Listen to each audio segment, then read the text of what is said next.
71,64,240 টাকা এবং টাইপ ফান্ডের 1,07,46,000 টাকা এবং ফিফথ এসএসসি আনটাইডে 24 লক্ষ টাকা, ফিফথ এসএসসি টাইডে 22,13,000 টাকা।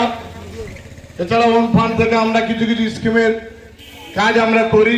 এই সমস্ত কাজের টাকার যে জায়গা গভর্নমেন্ট আমাদের দুটো জায়গায় বেঁধে দিয়েছে এবছর 8 এবং 9 নম্বর থিম।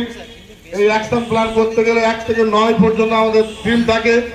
সেখানে এবার আমাদের গভর্নমেন্ট বাসন্তী ব্লককে 8 এবং 9, 8 নম্বর আছে সুশাসন সহ গ্রাম পঞ্চায়েত, 9 নম্বর আছে নারী বান্ধব গ্রাম পঞ্চায়েত।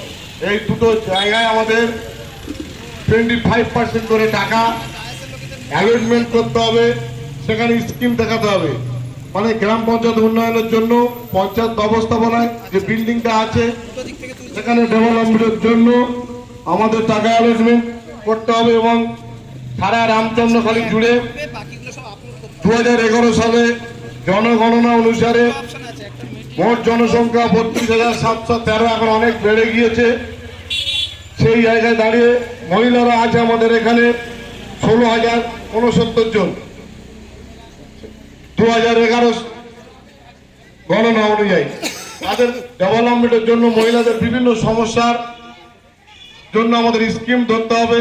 এছাড়া হেলথ আছে, আইসিডিএস আছে, গ্রামে বিভিন্ন কালভার্ট আছে, রাস্তা আছে, বহু ডেভেলপমেন্টের কাজ পঞ্চায়েত ব্যবস্থাপনার মধ্যে দিয়ে হয়। সেই টাকা অ্যালটমেন্ট করার জন্য আজকে আমরা এখানে সবাই একত্রিত হয়েছি। আমাদের কাছে বিভিন্ন সংসদ অনুযায়ী যে সমস্ত নামের স্কিম এসছে, অলরেডি 29টি সংসদ থেকে 29টি প্রপোজাল আমাদের কাছে চলে এসছে।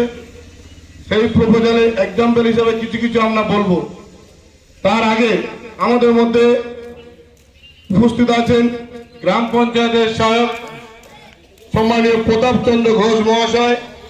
বিবিজি বাংলা আবাস প্লাস যে ঘর আছে, একটি যে ঘরের জন্য আগামী দিন আমাদের কি পদক্ষেপ হবে বা এই ঘরের কিভাবে কাজ করতে হবে, এই সংক্রান্ত বিষয়ে সম্মানীয় প্রতাপ চন্দ্র ঘোষ মহাশয়কে আজকের এই বিশেষ গ্রাম সভায় বক্তব্য দেওয়ার জন্য আহ্বান করছি।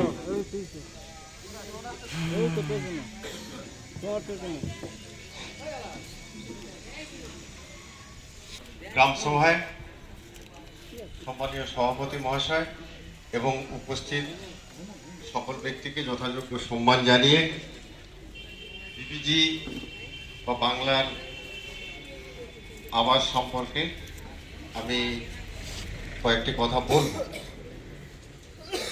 গ্রাম পঞ্চায়েতের সকল সদস্যগণ প্রায় সকলেই উপস্থিত আছেন এবং সাধারণ জনগণ যারা এসছেন, এই ঘরের বিষয়ে নতুন নতুন প্রতিদিন এক এক রকমের ইনস্ট্রাকশন আমাদের কাছে আসছে। আমরাও আপনাদের কাছে সঙ্গে শেয়ার করছি, বিশেষ করে মেম্বারদের কাছে।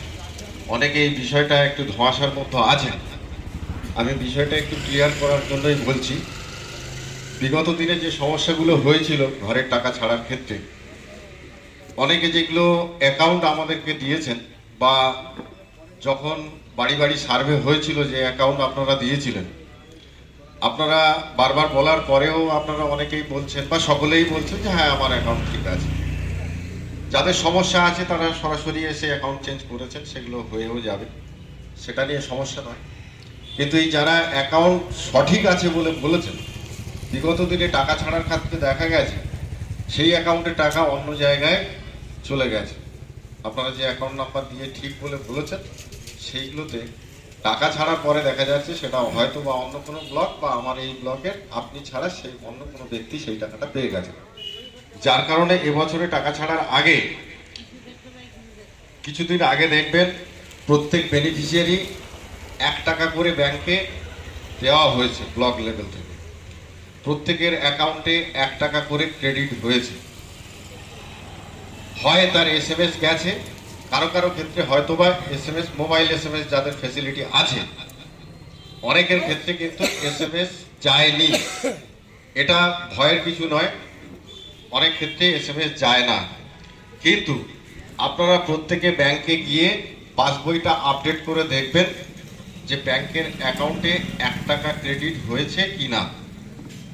যদি কারোর অ্যাকাউন্টে 1 টাকা ক্রেডিট হয়ে থাকে তাহলে তার কিন্তু কোনো সমস্যা নেই। ভালো করে বুঝে নিন বিষয়টা।